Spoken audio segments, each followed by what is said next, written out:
नमस्कार। मैं सुनीता कथा मंथन में आप सबका स्वागत करती हूँ। कथा मंथन में आज सुनिए सत्यजीत रे की कहानी पटल बाबू फिल्म स्टार। सत्यजीत रे की अन्य कहानियाँ आपको हमारी प्लेलिस्ट से मिल जाएंगी। लिंक आपको आई बटन और एंड स्क्रीन पर मिल जाएगा। तो चलिए शुरू करते हैं कहानी पटल बाबू फिल्म स्टार। पटेल बाबू ने अपना शॉपिंग बैग अपने कंधे पर लटकाया ही था कि तभी मुख्य प्रवेश द्वार के बाहर से निशिकांत बाबू ने पुकारा, पटेल क्या तुम अंदर हो? हाँ, पटेल बाबू ने कहा, बस 1 मिनट। नेपाल भट्टाचार्य लेन में पटेल बाबू के घर से 3 घर आगे निशिकांत बाबू का घर था। वह एक मिलनसार व्यक्ति थे। पटेल बाबू कंधे पर थैला लटकाए बाहर आ गए। इतनी सुबह सुबह कैसे आना हुआ? सुनो, तुम किस वक्त वापस आओगे? लगभग 1 घंटे में। क्यों? मैं समझता हूँ कि उसके बाद तुम अंदर रहोगे। कल नेताजी फार्मेसी में मेरी भेंट मेरे सबसे छोटे बहनोई से हुई। वह फिल्म व्यवसाय में फिल्म निर्माण विभाग में है। उसने कहा कि वे अब जिस फिल्म की शूटिंग कर रहे हैं उस फिल्म में एक सीन के लिए किसी अभिनेता की तलाश है। उसने जैसे किरदार का वर्णन किया, 50 के ऊपर, छोटा कद, सिर गंजा। उसे सुनकर मुझे तुम्हारा ध्यान आ गया, इसलिए मैंने तुम्हारा पता उसे दे दिया और सीधे तुमसे संपर्क करने के लिए उससे कह दिया। आशा करता हूं कि तुम उसे निराश नहीं करोगे। बेशक वे तुम्हें भुगतान करेंगे। पटेल बाबू को सुबह सुबह ऐसी खबर मिलने की आशा तो नहीं थी।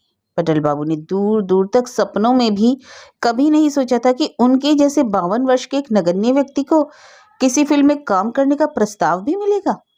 खैर, हाँ या ना, निशिकांत बाबू ने कहा, मैं समझता हूँ तुमने किसी मंच पर कुछ अभिनय किया था।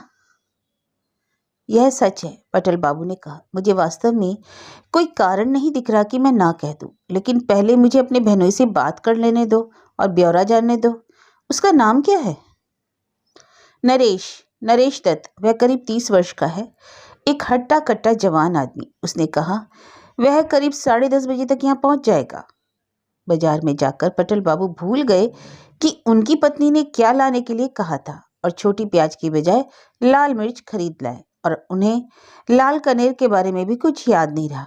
और यह कोई आश्चर्य की बात नहीं थी। एक समय था जब पटेल बाबू के सिर पर अभिनय का भूत सवार था। वास्तव में यह तो एक तरह का पागलपन था। यात्राओं में, शौकिया नाट्यशालाओं में, उनके आस पड़ोस के क्लब में प्रस्तुत नाटकों में पटेल बाबू की हमेशा मांग रहती थी। अनेक अवसरों पर इश्तिहारों में उनका नाम छपा था। एक बार तो उनका नाम सबसे ऊपर बड़े बड़े अक्षरों में छपा था, शीतलकांत रे, पराशर की भूमिका में। यानी शीतलकांत रे यानी पटेल बाबू। शीतलकांत रे पराशर की भूमिका में। वस्तुतः एक समय था जब लोग विशेषकर उन्हें ही देखने के लिए टिकट खरीदते थे। यह तब की बात है जब वे कांचरापाड़ा में रहा करते थे। रेल कारखाने में उनकी नौकरी थी। वर्ष 1934 में उन्हें कलकत्ता में हडसन एंड किम्बरल कंठ में लिपिक श्रेणी में अधिक वेतन के साथ साथ नेपाल भट्टाचार्य लेन में एक फ्लैट भी रहने के लिए मिल गया था। पटेल बाबू ने कारखाने की नौकरी छोड़ दी और अपनी पत्नी के साथ कलकत्ता चले आए। कुछ वर्ष तक जीवन की गाड़ी भली भांति चलती रही और पटेल बाबू पर उनके मालिक की कृपा दृष्टि भी बनी हुई थी। 1943 में जब वह अपने पड़ोस में एक क्लब चालू करने की कोशिश में थे, तभी युद्ध के कारण उनके कार्यालय में छटनी हो गई और उनकी 9 साल की नौकरी जाती रही। तब से पटेल बाबू अपनी गुजर बसर के वास्ते संघर्ष करते रहे। पहले उन्होंने एक विविध वस्तु भंडार खोला। 5 साल के बाद उसे बंद कर देना पड़ा। फिर उन्हें एक बंगाली कंपनी में नौकरी मिल गई, जिसे उन्होंने तंग आकर छोड़ दिया क्योंकि उनका बॉस उनके साथ मनमाने ढंग से पेश आने लगा। फिर एक बीमा विक्रेता के रूप में नए सिरे से आजीविका शुरुआत करके वह 10 वर्ष तक निर्वाह योग्य धन अर्जन के लिए संघर्ष करते रहे, लेकिन फिर भी कभी इतने सफल नहीं हो पाए कि जिंदगी आराम से गुजार सके। हाल फिलहाल वह रद्दी लोहे का कारोबार करने वाली एक छोटी कंपनी के चक्कर काट रहे हैं, जहां उनके चचेरे भाई ने उन्हें नौकरी दिलाने का वादा किया था। और अभिनय कहीं दूर अतीत में छूट गया था। उसके बारे में कभी कभी याद करके वह आह भर लिया करते थे। आश्चर्यजनक स्मृति के धनी पटेल बाबू आज भी उन किराएदारों में कुछ संवाद सुनाया करते जो श्रेष्ठतम किरदार उन्होंने कभी मंच पर निभाए थे। सुनो सुनो हे सुनो, घमासान संग्राम में रत उस शक्तिशाली धनुष गांडीव की गर्जन टंकार और महान ब्रिकोदर के हाथों में हवा से सनसनाते उस विशाल गदा की गड़गड़ाहट। ऐसी पंक्तियों के बारे में सोचकर ही उनके बदन में सिरहन दौड़ जाती। नरेश दत्त 12:30 बजे तशरीफ लाया। पटेल बाबू ने आशा छोड़ दी थी और वह स्नान के लिए जाने वाले थे कि तभी मुख्य द्वार पर दस्तक हुई। आ जाओ, अंदर आओ सर। पटेल बाबू ने उस युवक को लगभग घसीटते हुए घर के अंदर ले आए और हत्थे से टूटी कुर्सी उसकी ओर बढ़ाकर बोले, बैठ जाइए। नहीं शुक्रिया, मैं समझता हूँ निशिकांत बाबू ने आपको मेरे बारे में बताया होगा। अरे हाँ हाँ, मैं कहूँ, मुझे बड़ा अचरज हुआ इतने वर्षों के बाद। उम्मीद करता हूँ आपको कोई आपत्ति तो नहीं। तुम मानते हो कि मैं उस भूमिका के लिए ठीक रहूंगा? पटेल बाबू ने बड़े संकोच के साथ पूछा। नरेश दत्त ने पटेल बाबू पर पार की दृष्टि डाली और सिर हिलाते हुए कहा, अरे हाँ, इसमें तो कोई संदेह नहीं। वैसे शूटिंग कल सुबह होगी। कल? कल रविवार को? हाँ, और स्टूडियो में नहीं। मैं बता दूंगा कि आपको किधर जाना है। आपको बेंटिक स्ट्रीट और मिशनी के चौराहे के निकट जो फेराडे हाउस का पता है ना, यह एक 7 तला बिल्डिंग है। शूटिंग ऑफिस के बाहर प्रवेश द्वार के सामने होगी। हम चाहेंगे कि आप वहां ठीक 8:30 बजे पहुंच जाएं। दोपहर तक आप फ्री हो जाएंगे। नरेश दत्त जाने को तैयार हुआ।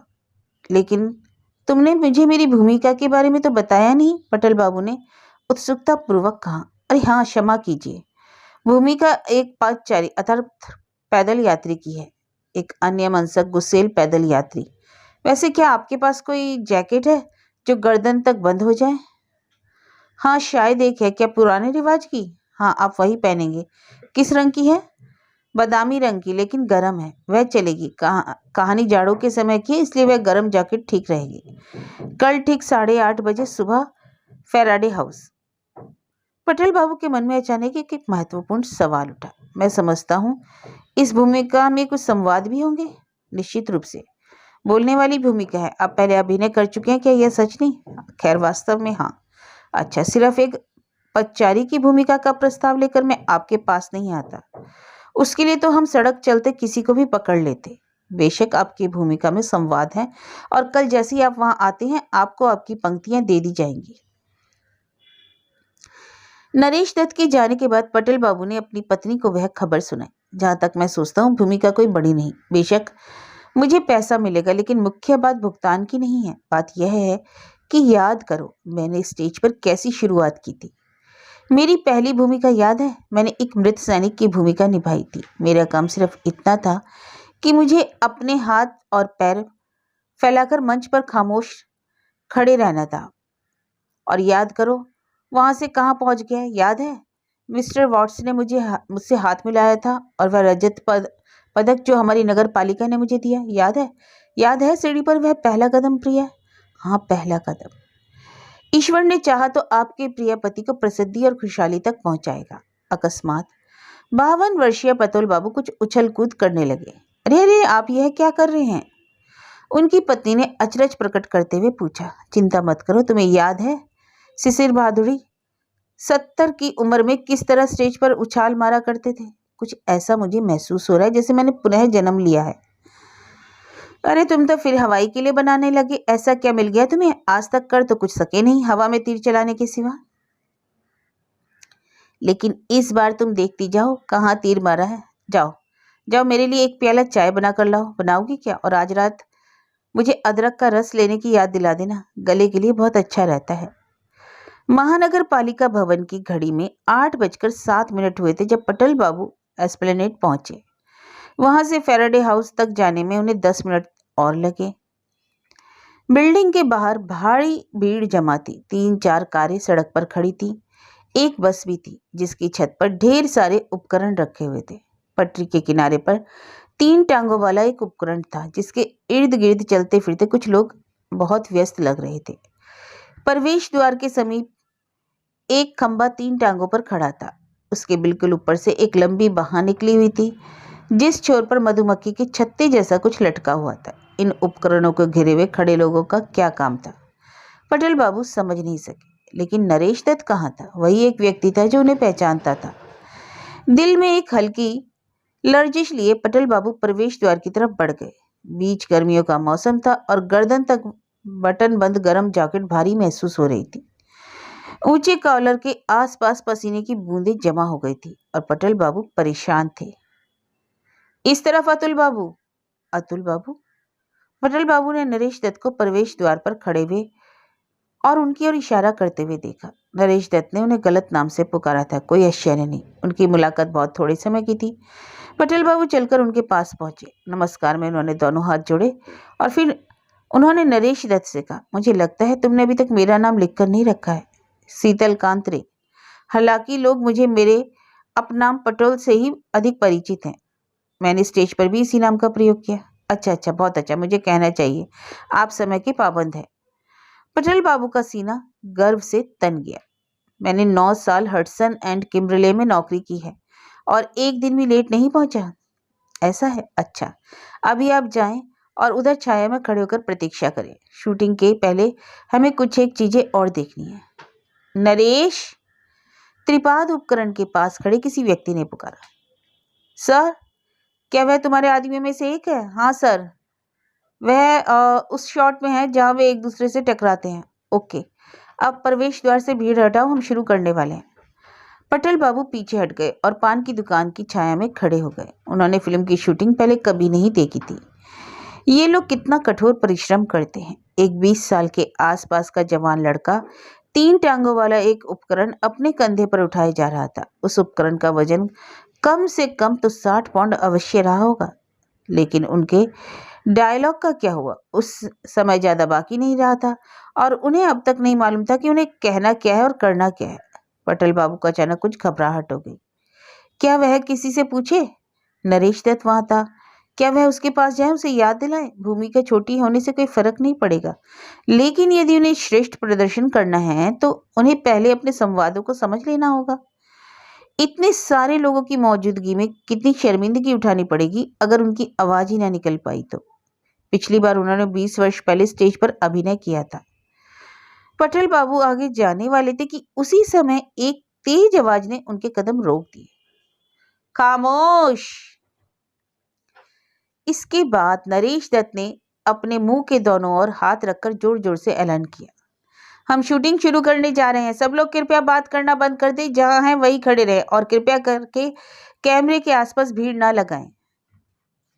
एक बार फिर आवाज आई, साइलेंस, टेकिंग। पटेल बाबू अब जान सके कि आवाज किसकी थी। वह मझोले कद का एक तगड़ा आदमी था और वह कैमरे के साथ खड़ा था। उसकी गर्दन में एक छोटी दूरबीन जैसा कुछ लटका हुआ था। क्या वह निर्देशक यानी कि डायरेक्टर था? कितनी विचित्र बात है, उन्होंने अभी तक निर्देशक का नाम जानने की ही कोशिश नहीं की थी। अब थोड़ी थोड़ी देर बाद सिर्फ यही शब्द सुनाई दे रहे थे, start sound, running, camera rolling, action. Patel Babu ने गौर किया कि एक्शन कहते ही चौराहे से एक कार तेजी से निकली और ऑफिस के प्रवेश द्वार पर रुकी। फिर भूरे रंग का सूट पहने और सजा सवरा एक जवान आदमी कार के पीछे से तुरंत बाहर निकला। प्रवेश द्वार की ओर कुछ कदम तेजी से चलकर आया और अचानक रुक गया। अगले ही क्षण पटेल बाबू ने कट शब्द सुना और देखा कि भीड़ में फिर गुलगपाड़ा शुरू हो गया। पटेल बाबू के आगे खड़े एक आदमी ने उनकी तरफ मुड़कर देखकर पूछा, क्या तुमने उस युवक को पहचाना? क्या नहीं तो? पटेल बाबू बोले। चंचल कुमार, उस आदमी ने कहा। वह तेजी से ऊपर चढ़ रहा है। फिलहाल वह 4 फिल्मों में नायक की भूमिका निभा रहा है। पटेल बाबू फिल्में बहुत कम देखते थे, लेकिन चंचल कुमार का नाम उन्हें सुना हुआ लग रहा था। यह शायद वही लड़का था जिसकी तारीफ कोटी बाबू पिछले दिनों कर रहे थे। उसके चेहरे पर मेकअप फब रहा था। अगर उसने एक सूट की बजाय बंगाली धोती और कुर्ता पहना होता तो वह किसी मोर पर सवार होता तो हूबहू कार्तिक लगता। वह देवता जिसे सौंदर्य अर्थात सुंदर रूप रंग का आदर्श माना जाता है। काचरापाड़ा का मंतोष भी तो सुंदर है। वह स्त्री की भूमिका बहुत अच्छी निभाता था। पटेल बाबू को याद आया। पटेल बाबू अब अपने पड़ोसी की ओर मुड़े और उससे उन्होंने दबी आवाज में पूछा, निर्देशक कौन है? उस आदमी ने अपनी त्योरियां चढ़ाई और बोला, क्यों तुम नहीं जानते? उसका नाम है बरेन मल्लिक। उसकी लगातार 3 फिल्में जबरदस्त सफल हुई हैं। ठीक, अंततः कुछ उपयोगी एक महत्वपूर्ण जानकारी तो उन्हें मिल ही गई। अगर उनकी पत्नी ने पूछा कि उन्होंने किसकी फिल्म में काम किया और किस अभिनेता के साथ काम किया, तो उन्हें यह नहीं कहना पड़ेगा कि वह नहीं जानते।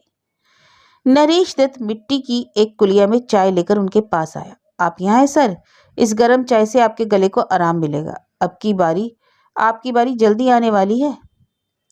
पटेल बाबू को अब कहना ही पड़ा, अगर मुझे मेरी लाइनें दे देते। आपकी लाइनें? आइए मेरे साथ। नरेश दत्त अपने साथ पटेल बाबू को लेकर त्रिपात उपकरण की तरफ बढ़ गया। सुनो शशांक। आधी बाजू की कमीज पहने एक जवान लड़का नरेश दत्त की ओर मुड़ा। इन सज्जन को अपनी लाइनें चाहिए। आप कागज के एक टुकड़े पर लिखकर इन्हें दे क्यों नहीं देते? यह वही सज्जन है जो? हाँ हाँ, मैं जानता हूँ। शशांक ने अब पटेल बाबू की ओर रुख किया। आओ दादू आओ, मैं कहता हूँ। ज्योति, क्या तुम अपना पेन एक पल के लिए दे सकते हो? बड़े दादू अपनी लाइनें लिखित में मांग रहे हैं। उस छोकरे ज्योति ने अपनी जेब से एक लाल बॉल पेन निकाला और शशांक को पकड़ा दिया। शशांक ने नोटबुक में से कागज फाड़ा और उस पर कुछ घसीटा और पटेल बाबू को सौंप दिया। पटेल बाबू ने कागज पर सिर्फ एक शब्द ओह लिखा पाया। पटेल बाबू को ऐसा महसूस हुआ जैसे उनके सिर में किसी ने हथौड़ा दे मारा हो। वे अपनी जैकेट को उतार देना चाहते थे कि गर्मी बर्दाश्त नहीं हो रही थी। शशांक बोला, क्या बात है दादू, आप ज्यादा खुश नहीं लग रहे? क्या ये लोग उनकी टांग खींच रहे हैं? क्या यह सारा तमाशा एक बड़ी झांसा पट्टी है? उनके जैसा दब्बू और सरल आदमी ही मिला उन्हें 20 शहर में खिल्ली उड़ाने के लिए। कोई कैसे इतना क्रूर हो सकता है? पटेल बाबू ने बुदबुदाते हुए कहा, मेरे विचार में यह बड़ी अजीब सी बात है। क्यों दादू? सिर्फ ओह, मुझे क्या बस यही बोलना है? शशांक की भौहें चढ़ गई। आप क्या कह रहे हैं दादू? आप समझते हैं कि यह कुछ नहीं है? क्यों?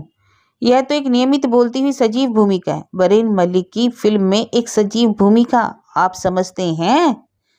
ऐसी भूमिका मिलना कितना महत्व रखता है। क्यों? आप समझिए, आप सबसे अधिक किस्मत वाले अभिनेताओं में से एक हैं। क्या आपको पता है कि अब तक 100 से अधिक लोग इस फिल्म में पेश हो चुके हैं जिन्हें बोलना कुछ नहीं था। वे सिर्फ कैमरे के आगे से निकल गए। कुछ को तो चलना भी नहीं था, वे एक जगह बस खड़े रहे। इनके अलावा भी बहुत लोग थे जिनके चेहरों को कैमरे ने दिखाया ही नहीं। आज भी उधर बिजली के खंभे के साथ खड़े लोगों को देखिए, वे सब आज के दृश्य में मौजूद हैं, लेकिन उन्हें कहना कुछ नहीं था। हमारे हीरो चंचल कुमार तक को आज कुछ बोलना नहीं है। केवल एक आप हैं जिसे बोलना है, समझिए। अब ज्योति का नाम का वह छोकरा चला गया। उसने अपना हाथ पटेल बाबू के कंधे पर रखा और बोला, सुनो दादू, मैं आपको बताऊंगा कि आपको करना क्या है। चंचल कुमार एक उभरता हुआ युवा प्रशासक है। उसे सूचना दी गई है कि उसके ऑफिस में कोई गबन हुआ है और वह पता करने आता है कि असल में हुआ क्या। वह अपनी कार से बाहर आता है और पटरी के उस प्रवेश द्वार की तरफ तेजी से बढ़ता जाता है। तभी एक अन्य मनसक पदचारी से उसकी टक्कर हो जाती है और वह पैदल यात्री आप है, आपके सिर में लग जाती है और आप कहते हैं ओह। लेकिन चंचल कुमार आप पर कोई ध्यान नहीं देता और अपने ऑफिस से अंदर चला जाता है। उसका आपकी ओर ध्यान न देना यह साबित करता है कि वह अत्यधिक विचारमग्न एवं चिंतित है। देखा, जरा सोचिए कितना महत्वपूर्ण शॉट है ये। मैं समझता हूँ सब कुछ साफ हो गया होगा अब, शशांक ने कहा। अब अगर आप नहीं चले जाएं, जहां आप खड़े हुए थे वहां जितने कम लोग जमा हो उतना ही बेहतर होगा। आपकी बारी आने से पहले एक शॉट और शेष है। पटेल बाबू धीरे धीरे चलकर पान की दुकान तक गए। छां में खड़े होकर उन्होंने अपने हाथ में पकड़े कागज पर नजर डाली। चारों तरफ निगाह घुमाकर देखा कि कोई उन्हें देख तो नहीं रहा। फिर उस कागज को तोड़ मरोड़ कर एक गोली बनाई और सड़क किनारे की नाली में फेंक दिया। ओह, उनके दिल की गहराइयों से एक आह निकली। सिर्फ एक शब्द नहीं, पूरा एक शब्द भी नहीं, एक ध्वनि, ओह। गर्मी दम घोटने वाली थी। जैकेट बहुत भारी लगने लगी थी। पटेल बाबू एक ही जगह अब और खड़े नहीं रह सके। उन्हें पाँव में भारीपन महसूस हो रहा था। वह पान की दुकान के आगे ऑफिस तक चले गए और वहां सीढ़ियों पर बैठ गए। 9:30 का समय हो चला। हर रविवार की सुबह कराली बाबू के घर में भक्ति गीत गाए जाते थे। पटेल बाबू हर सप्ताह वहां जाते और भक्ति संगीत का आनंद उठाते। अगर वे अभी जहां वहां चले जाएं तो बेकार लोगों के बीच व्यर्थ करने और फिर खुद को ही उल्लू बनाने से क्या लाभ। साइलेंस, कूड़ा करकट और बकवास, फाड़ में जाए तुम्हारी साइलेंस। इतनी तुच्छ बात के लिए उन्हें इतना बड़ा आडंबर खड़ा करना पड़ा। इसके मुकाबले तो स्टेज पर माहौल कहीं बेहतर होता था। स्टेज स्टेज पटेल बाबू के मन में दबी हुई एक स्मृति अंगड़ाई लेने लगी। एक गहरी स्निग्ध आवाज में मंत्रणा के शब्द। एक बात याद रखना पटेल, तुम्हें दी गई भूमिका भले ही छोटी हो, उसे स्वीकार करने में अपनी प्रतिष्ठा को कभी आड़े मत आने देना। एक कलाकार के रूप में तुम्हारा लक्ष्य उस अवसर का अधिक से अधिक लाभ उठाना होना चाहिए। तुम्हें जो संवाद दिए जाते हैं उनके निचोड़ की आखिरी बूंद तक तुम्हारी वाणी और तुम्हारे अभिनय में प्रकट होनी चाहिए। एक नाटक में अनेक लोगों का कार्य शामिल रहता है और यह अनेक लोगों का संयुक्त प्रयास होता है जो किसी नाटक को सफल बनाता है। यह सलाह जिन्होंने दी उनका नाम था श्री प्रकाशी, गगन प्रकाशी, पतोल बाबू के गुरु। वह एक अद्भुत अभिनेता थे और अहंकार तो उनको छू भी नहीं गया था। साधु प्रकृति के इंसान और एक ऐसा अभिनेता जो लाखों में से एक निकलता है। प्रकाशी एक बात कहा करते कि प्रत्येक नाटक में बोला गया हर शब्द वृक्ष में लगे एक फल के समान होता है। श्रोताओं व दर्शकों में हर एक कोई उस तक नहीं पहुंच सकता, लेकिन तुम एक अभिनेता हो। तुम्हें अवश्य उस फल को तोड़ने, उसके अर्क तक पहुंचना, फिर उसे दर्शक एवं श्रोताओं की उनकी नैतिक उन्नति हेतु परोसने की कला आनी चाहिए। अपने गुरु की स्मृति में पटेल बाबू ने अपना सिर झुका दिया। क्या यह वाकई सच था कि आज उन्हें दी गई भूमिका में कुछ भी नहीं है, उन्हें केवल ओह कहना था? लेकिन क्या यह शब्द इतना अर्थहीन है कि उसे तत्काल खारिज कर दिया बेहतर है? ओह ओह ओह ओह। पटेल बाबू ने इस शब्द का उच्चारण बार बार और कई बार किया, हर बार सुर में नए परिवर्तन के साथ। अनेक बार ऐसा कर चुकने के बाद उन्होंने एक आश्चर्यजनक खोज की। एक ही शब्द को जितनी बार भिन्न भिन्न तरीके से बोला जाए, हर बार एक भिन्न अर्थ देता। चोट या ठेस लगने पर जब मुंह से निकला ओह, वह एक तरीका है। निराशा से मुंह में निकली ओह, दूसरे शब्द प्रकार की। इसी प्रकार दुख में ओह भिन्न भिन्न होती है। वास्तव में ओह के विविध स्वरूप है। छोटी ओह, लंबी खिंची ओह, चिल्लाकर ओह कहना और फुसफुसाहट वाली ओह विविध स्वरूप है। छोटी ओह और लंबी खिंची ओह, कर्णभेदी ओह और हल्की ओह, और तीक्ष्ण स्तर से आरंभ होकर धीमे स्वर में समाप्त होने वाली ओह विलक्षण। पटेल बाबू ने अचानक महसूस किया कि एकाक्षरी विस्मयाबोधक ध्वनि को पूरा एक शोध प्रबंध लिख सकते हैं। फिर क्यों वह इस एक शब्द को लेकर इतने हताश हो गए, जिस शब्द में अर्थ की विविध घटाएं मौजूद हैं। अर्थों की दृष्टि से जिसे सोने की खान कहा जा सकता है, सहज अर्थ में जो अभिनेता है वह इस एक एकाक्षरी शब्द ध्वनि से ही तो पहचान बना सकता है। साइलेंस, निर्देशक ने फिर ऊंची आवाज में कहा। पटेल बाबू ने ज्योति की भीड़ हटाते हुए देखा। उन्हें ज्योति से कुछ पूछना था। जल्दी से उसके पास गए। मेरी बारी आने में भी और कितनी देर लगेगी भाई? आप इतने अधीर क्यों हैं दादू? इस व्यवसाय में आपको धैर्य रखना सीखना चाहिए। अभी आधा घंटा और इंतजार करना होगा आपको। वो ठीक है, मैं अवश्य प्रतीक्षा करूंगा। मैं सड़क पार उस तरफ मौजूद रहूंगा। ओके, जब तक कि आप आंख बचाकर खिसकने की ना सोचें। Start sound. पटेल बाबू ने पंजों के बल चलकर सड़क पार की और पास की छोटी सी शांत गली में चले गए। अच्छी बात थी कि उन्हें कुछ फुर्सत मिल गई। ये लोग तो रिहर्सल में विश्वास करते नहीं लगते, लेकिन इस खाली समय का उपयोग वे अपने किरदार की रिहर्सल के लिए तो कर सकते हैं। आसपास कोई नहीं था। अधिकतर कार्यालय भवन ही थे वहाँ, क्योंकि वह रिहायशी इलाका नहीं था। थोड़े बहुत दुकानदार थे और वे भी शूटिंग देखने चले गए थे। पटेल बाबू ने अपना गला साफ किया और इस एक संवाद को भिन्न भिन्न तरीके से बोलने का अभ्यास करने लगे। उसके साथ ही उन्होंने यह अनुमान लगाना भी शुरू कर दिया कि वास्तविक टकराव होने पर उनकी प्रतिक्रिया कैसी होगी। उनका चेहरा किस प्रकार दर्द में ऐंठ जाएगा, किस प्रकार वह अपनी बाहें पटकेंगे, पीड़ा और आश्चर्य में किस प्रकार उनका बदन दोहरा हो जाएगा। एक बड़े शीशे वाली खिड़की के सामने उन्होंने इन सारी भाव भंगिमाओं का अभ्यास किया। ठीक आधे घंटे के बाद पटेल बाबू को बुलाया गया। अब तक वह अपनी उदासीनता पूर्णतः त्याग चुके थे। उन्होंने सिर्फ एक तीव्र पूर्व अनुभूति और दबी उत्तेजना का एहसास हो रहा था। यही अनुभूति उन्हें 20 वर्ष पहले हुआ करती थी, स्टेज पर जाने से पहले। निर्देशक बरीन मलिक ने पटेल बाबू को अपने पास बुलाया। मैं समझता हूँ आपको मालूम है जो आपको करना है, उसने पूछा। हाँ सर, बहुत अच्छा। मैं पहले कहूँगा स्टार्ट साउंड। रिकॉर्ड करने वाला जवाब में कहेगा रनिंग। यह कैमरा स्टार्ट करने का संकेत होता है। फिर मैं कहूँगा एक्शन, आप खंबे से चलना शुरू कर देंगे और हीरो कार से निकलकर तेज कदमों से ऑफिस की ओर बढ़ेगा। तुम अपने हिसाब से इस तरह कदम बढ़ाना कि इस जगह टकराव हो। हीरो तुम्हें अनदेखा करके फुर्ती से ऑफिस के अंदर चला जाता है, जबकि तुम ओह कहकर अपनी पीड़ा व्यक्त करते हो। 2 पल के लिए रुकते हो और फिर चलना शुरू कर देते हो। ओके? पटेल बाबू ने रिहर्सल का सुझाव दिया, लेकिन बरेल मलिक ने अधीरता में अपना सिर हिला दिया। बादल का एक बड़ा टुकड़ा सूरज की तरफ आ रहा है, उसने कहा। यह दृश्य धूप में लिया जाना चाहिए। एक सवाल है। हाँ? रिहर्सल करते समय पटेल बाबू के मन में एक विचार आया था। अब उन्होंने अपना विचार प्रकट किया। सर, मैं सोच रहा था, अगर मेरे हाथ में एक खुला अखबार होता और यदि टक्कर उस दौरान होती जब मेरी आंखें अखबार पर लगी हैं, तब शायद।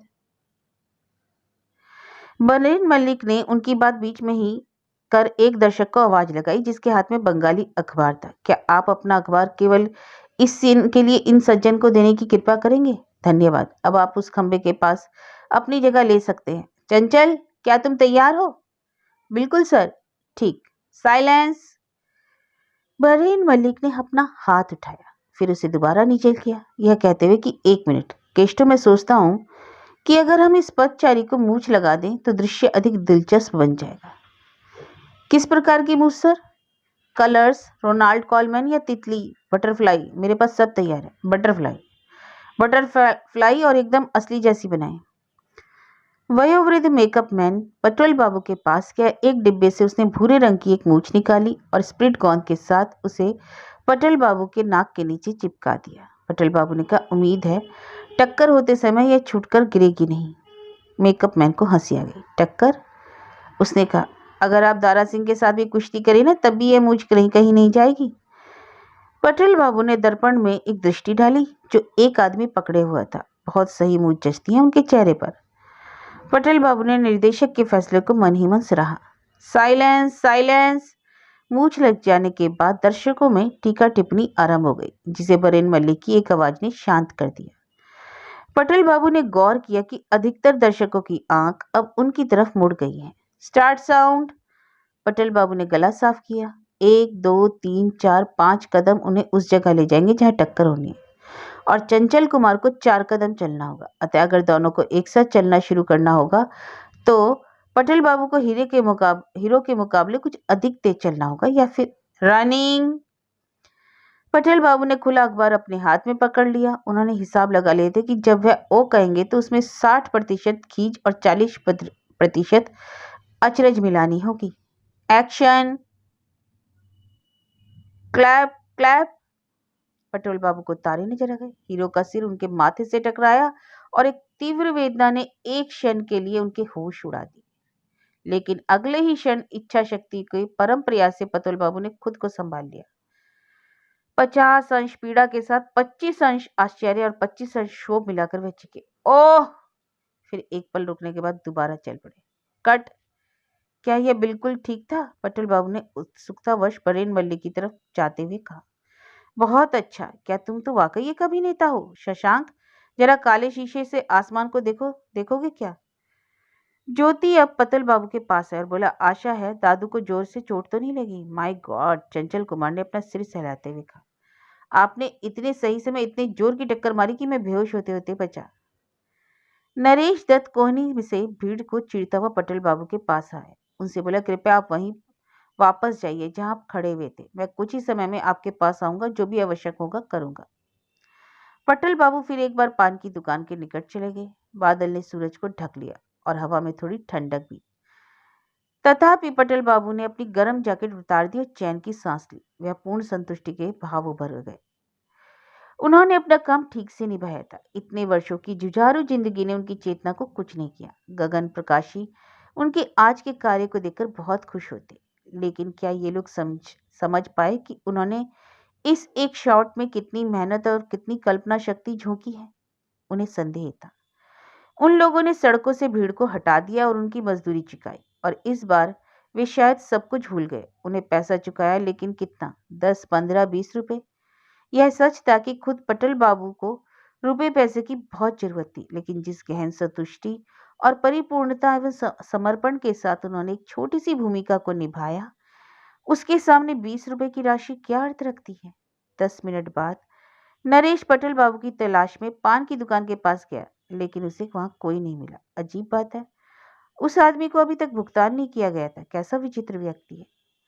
सूरज निकल आया। वरीन मलिक को साइलेंस साइलेंस दहाड़ते हुए सुना गया, नरेश, नरेश जल्दी करो, इन लोगों को रास्ते से हटाओ।